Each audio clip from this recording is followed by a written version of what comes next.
Hey everybody out there, got a bolt carrier group and bolt for a AR-10 here. This is from the Palmetto State Armory upper receiver with the stainless barrel.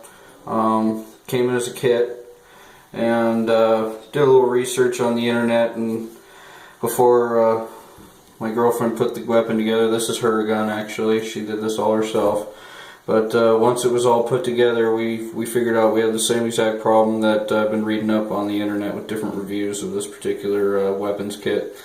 And the problem is the extractor here has too stiff a spring, and so what's happening is when the round is chambered in there, right before the round gets chambered and locks into battery, it hangs up. And what I've been hearing on the internet, the problem is the extractor, the spring here is too tight, way too tight. So what I'll do is I went ahead and now they've said that you can either replace the spring with an AR-15, and that seems to take care of the problem. But I've actually found something a little bit simpler. You can, all you're going to need is a round or a punch of something similar, and break it down real simple. So obviously, you know, if you know how to take it apart, I won't have to explain too much, but what I like to do is use the round here, start that little retainer out, and you can get in there.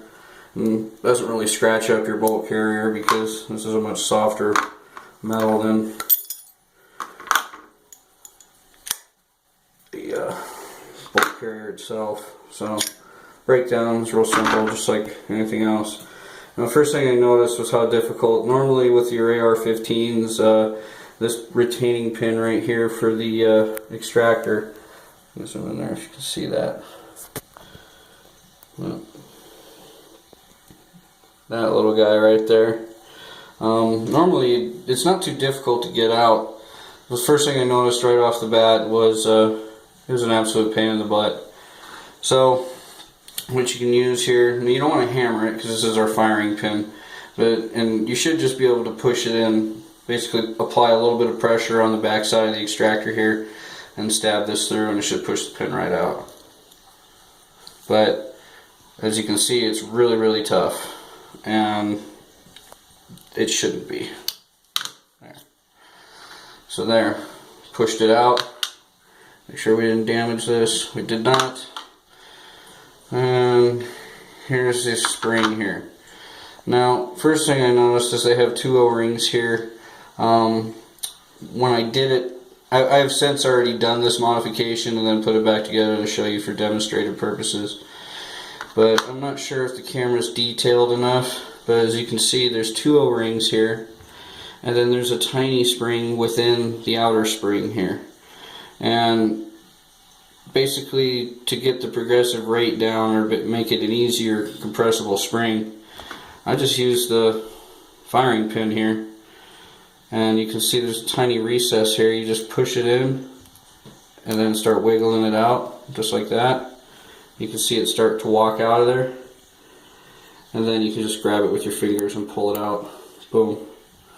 And that's all I did. I just removed that little guy right there, and then we just put us back together exactly the same way it came apart.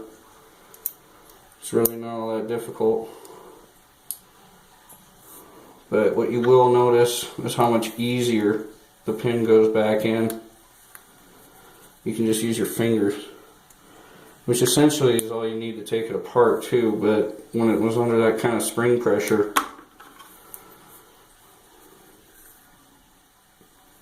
getting that last little bit can be kind of tricky.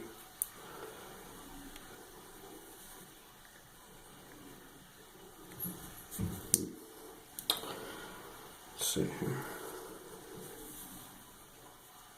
Well,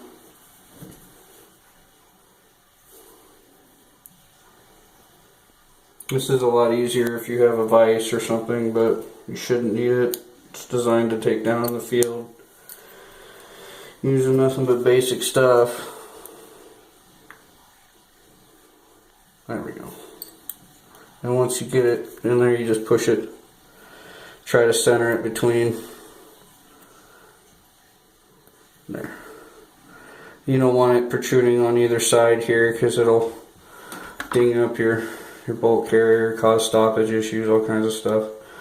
So once we do that, like I said, just that dumb little spring right there seemed to make all the difference in the world.